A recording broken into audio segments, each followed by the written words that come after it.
Yalla everybody, and welcome back to the fourth episode of the B Team. And I think this is gonna be a little bit more of a recap video. Basically, what I have done now, I just did the first, completed the first three quests of the Follow the Path quest line from Bandala Island. I think last episode I finished this with the Upper Mage, the first one, and then I just did the rest to get these headbands to finish out the swag for the whole team. I started working on some sets. Again, I think on every episode I showcase some sets. I think I'll include a segment later where I just briefly go over all of the new sets.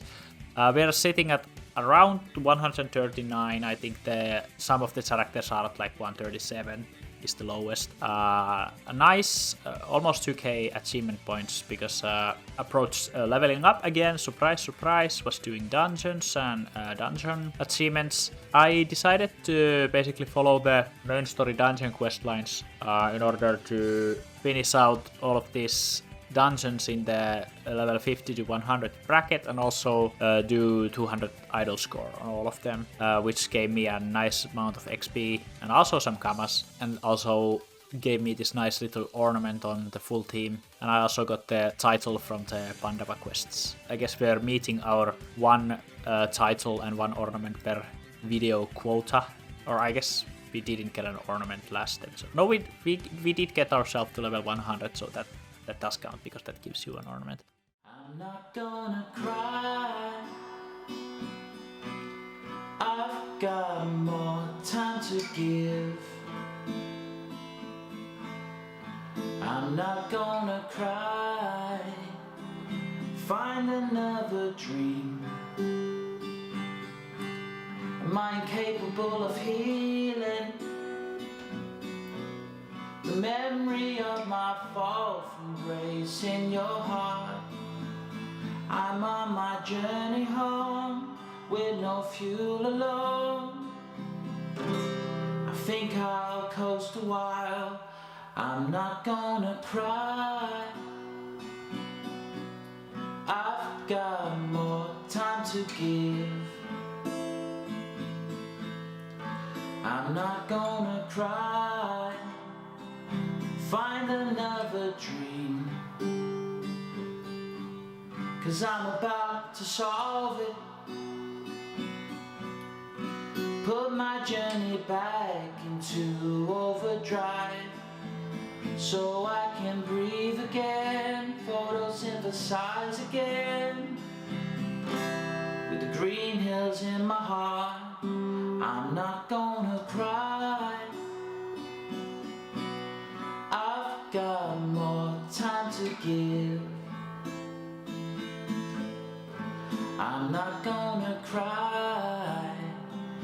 Find another dream. And I'm not gonna cry. I've got more time to give.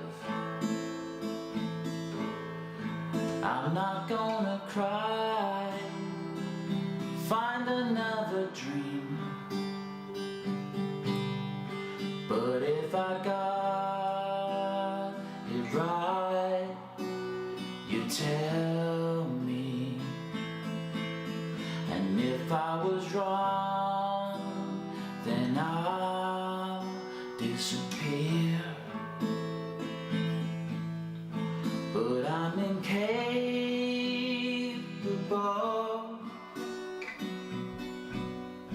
I'm not gonna cry. I've got more time to give.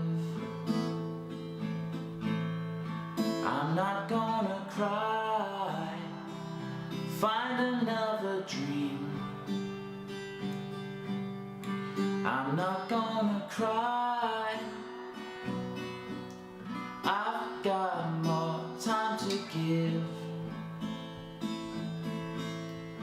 I'm not gonna cry. Find another dream.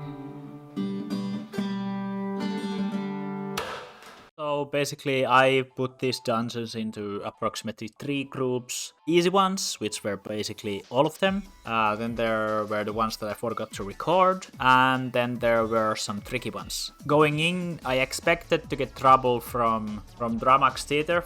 For some reason it actually turned out to be fine. I was also a little bit worried about Moon, but that actually ended up being just fine. The Greedo Warblobs weren't too bad. The Dragon Dungeon, Chronotaros, that one.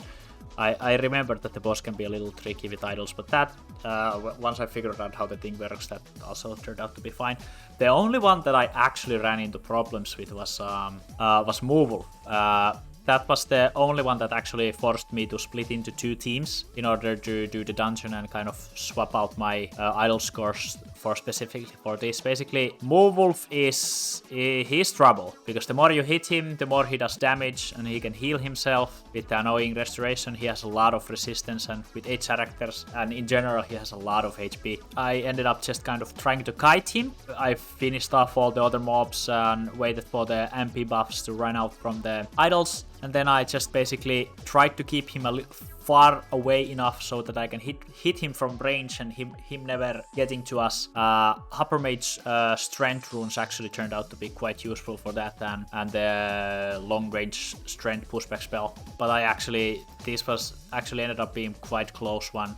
But I was able to grind it out at the end. But what actually made this kind of annoying is because every time Moovulf will replace a dead summon or ally with those summons you can see on the screen, and then every now and then he summons the mid-Beowulf, like the smaller Moovulf.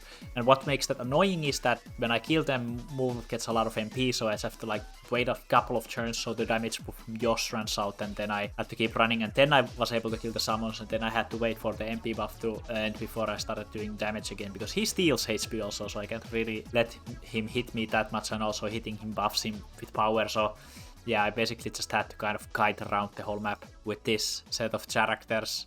And then the other team, I for some reason put all my like basically best classes for this kind of fight in the other team. You can see the most insecure rogue gameplay here. I set up these bombs for like good 15 minutes. I'm not really comfortable with using the kit I have, like, and synergy with other classes, so this took me a long ass time to set them up, and I was really afraid that if I do it too early, maybe Moovulf don't die in one burst. But in the end, it turned out pretty fine. The powder to make the bombs explode on Sakrier's turn, because then I could like fully do some buffing on Rogue's turn, and then basically Sakrier just pushes him into the glyph and then kills one of the bombs with powder on it, making it explode with added damage. So yeah, that basically one-shot the Moovulf. But the Moovulf was for sure the hardest one out of all of these dungeons and gave me the most amount of trouble. And yeah, it wouldn't be a Mystopia video without the mandatory Dofus book or Dofus lab inclusion. So basically the sets I went for were just for level 135. I'm not finished scrolling, although I claim here, and for some reason I've been having some. Actually, let's see if it's fixed now. Yeah, basically, if you have the website in English, you can't see mounts, which is pretty annoying. So basically, I just have the ivory/elemental version of the mounts, because that gives you 300 vitality and basically 120 of your element from power plus the element. 11 AP, 6 MP, and then also I have included like those 75 Transcendence runes on basically all of the items. Some I made naturally because that turned out easier, and well, the Gelanos I've been using from the beginning. Yeah, so pretty similar to each other, a lot of these. I think this one has the most amount of HP out of them. I kept using Voyager actually to get the 6 MP. I gave up on the set bonuses and just went for Saker and Nomad, because these kind of sets are easier to edit later too. There's no duplicate sets, I don't think so. On Hopper might say I just wanted to try out this set bonus. Not sure if it's the best way to do it, but the hammer is actually pretty good. The hat is just a little You get some okay resistances though, and good stats. So I like that. I just like that you get 1 MP from 2 items, which still allows you to use these Shakers and Nomads. I really like the staff for Sadida that gives you just 6 summons from just 1 item. Yeah, they're basically all of the sets are pretty similar to each other. With some Vitality over mages, I get to like 2.5 closer to on average like 2.7k HP on each characters and 8 to 900 of your stat and around 50 elemental damage. A little bit more on Rogue, of course. Pretty good range on all of them. Didn't cost me too much to make these. I had the Shakers and Nomads from before, and I had a lot of resources already. Also, I just reused the shields from my last sets. I'm not gonna upgrade those quite yet either. I think it was around... I think I spent around 20 MK in total, I would say. Maybe less. Actually, probably less. When I sell the last sets, I also get some back there. But yeah, fun little sets. I think these will last me pretty much all the way to 199. If you get a good set at this level bracket, this actually just carries you through most of the thing and you can just level up. Just go for 199 straight ahead. While I was doing the dungeons and these quests, I noticed that I was already accumulating this amount of kamas from just the quests and achievements, mainly from the like 30 to 50 kk kamas from each dungeon, just from the achievements and the quests. So I've accumulated a decent amount of kamas from just doing these, and like this is just from the game, and this not including even the resources. So I came up with a fun little idea. I think I have now set up a long-term goal for this team, which is to gather 10 million kamas on all of the characters just from questing and achievements. Like not trying to get kamas any other way, just like from the in-game mechanics mean that I would be making a nice 80 million. And we're already at like 1.4k, and this is 1.4 MK, this is like from 3 playing sessions. Of course, I'm not gonna have that exploitable achievements for the rest of the time, but I think my plan is now to just continue with the dungeon quest line for the higher level dungeons, and also keep doing the idol score achievements. Like you see, you get 34 kk just on the quest, and then if you go to dungeons and go to like under here, you get like 14 kk achievement, and then you do like 4 usually at least. I think after that, when I get bored, I will probably go do some dimension quest lines. I think I'll do the lower tier quests for all of the dimensions, starting from Ecaflippus, because that's the one I've never done before. And then I think I'll just move to Free Ghost, and we'll see what I come up with next. But yeah, that's the game plan for now for this series. Hope you guys stay tuned for it, and actually leave me some suggestion down in the below, which is some quests or achievements that I could do just like spammable to get these just in-game kamas. If you have any good ideas, yeah, let me know. More B team coming, subscribe, comment, follow me at Twitter and stuff like that. Yep, peace.